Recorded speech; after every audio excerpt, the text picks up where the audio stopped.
Let's talk about Willi Castro. Willi Castro was traded to the Chicago Cubs. The Twins got a pair of arms in return, Ryan Gallagher and Sam Armstrong. Let me get this take out the way.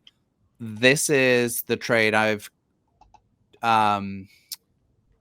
changed my mind on the most since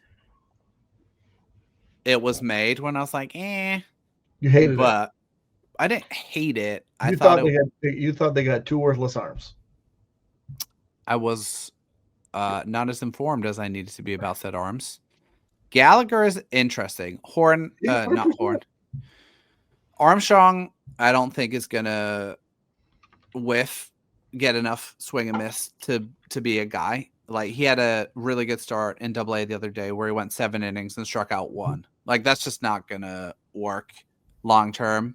Hopefully I'm wrong.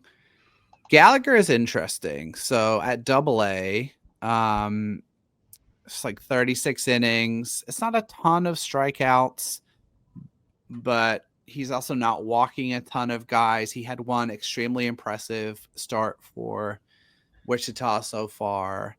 It is a really good fastball shape. This is a prime get him to velo camp dude, because his fastball sits like 93. And if they can get him sitting like, I don't know, 95, grab some 96s, suddenly that becomes a different proposition. And he settles in nicely along with like CJ Culpepper and a cluster of other guys as kind of like the next wave after the next wave of potential starters. And so I suppose what I'm saying is, if you can get a guy who has a chance to start at all, that's pretty interesting. And you know, over his whole 2025 stint in the minors, it's 27% strikeout rate and a 5.4% walk rate and a 367 FIP across high A and Double A. You liked Gallagher and this return more from the jump, so tell us your thoughts now. He's got a couple of starts under his belt. Yeah, Gallagher. We talked about you had left the stream that night, but he kind of popped up.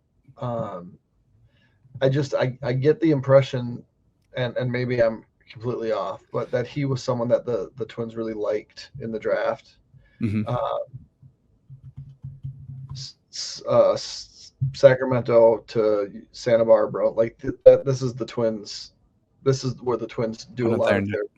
Yeah, I mean that's their stomping ground. So, low velo guys are guys that aren't low velo after the Twins deal with them. And I don't know that he projects as like, you know, could he be a top of the line guy? I don't see that. I mean, there's always a chance, right? There's always a chance. But if his you know, most likely outcome is to be a back end starter and eat up innings like a Nick Blackburn type, there's certainly value there. And so I'm good with this. You know, you say he hasn't struck out a ton in Double A. Except that one start. Win surge, 13 strikeouts in 16 innings, but previous to that at high A, he had 85 strikeouts in like 72 innings. So I think there's the potential to be there. Gallagher would be a guy, like if you said, give me a list of 5 guys that are like flying under the radar that could make huge jumps in a year from now, he would be someone I would put on a relatively short list. Yeah.